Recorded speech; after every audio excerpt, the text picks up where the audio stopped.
ఇది నా evening routine. Snack చేద్దాము పిల్లల కోసం అని చెప్పి కిచెన్లోకి వచ్చాను. యూజువల్గా మిల్ మేకర్లో చాలా ప్రోటీన్ ఉంటుందని తెలుసు, కానీ దాన్ని ఎక్కువగా బిర్యానీలో వేస్తుంటాను తప్ప స్నాక్గా కర్రీలాగా చేయటం చాలా తక్కువ అండి.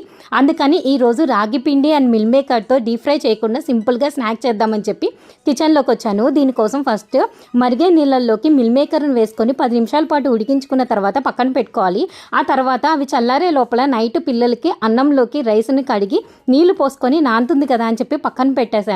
ఆ తర్వాత మిల్ మేకర్ని చల్లారిపోయిన తర్వాత అందులోకి నీళ్లు పిండేసి ఉప్పు, కారము, పసుపు, గరం మసాలా వేసేసుకొని ఆ తర్వాత కొంచెం అల్లం వెల్లిపాయ పేస్ట్ వేసుకొని అన్నీ పట్టించిన తర్వాత 1 టేబుల్ స్పూన్ రాగిపిండి వేసుకున్నాను. రాగిపిండి బదులు బియ్యపిండి, మైదా ఏదైనా వేసుకోవచ్చు.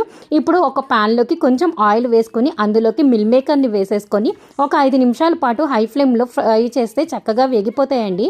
అవి పక్కకు తీసేసుకొని ఆ లోపల ఒక బౌల్లోకి కొంచెం కార్న్ఫ్లోర్, కొంచెం వాటర్ వేసుకొని పక్కన పెట్టేసుకోవాలి. ఇప్పుడు అదే ప్యాన్లోకి కొంచెం ఆయిల్ వేసుకొని ఎక్కువగా వెల్లుల్లి సన్న ముక్కలు, ఆ తర్వాత ఉల్లిపాయ, ఆ తర్వాత కరివేపాకు వేసేసుకొని అవి వేగిపోయిన తర్వాత టమాటా సాసు, ఉప్పు, కారము, గరం మసాలా, ఇప్పుడు పక్కన పెట్టుకున్న కార్న్ఫ్లోర్ సరి వేసేసుకొని అవన్నీ వేగిపోయిన తర్వాత మిల్ మేకర్ని వేసుకొని హై ఫ్లేమ్ మీద ఫ్రై చేస్తే రెడీ అయిపోతుంది. అంతే అండి, సింపుల్గా రెడీ అయిపోతుంది.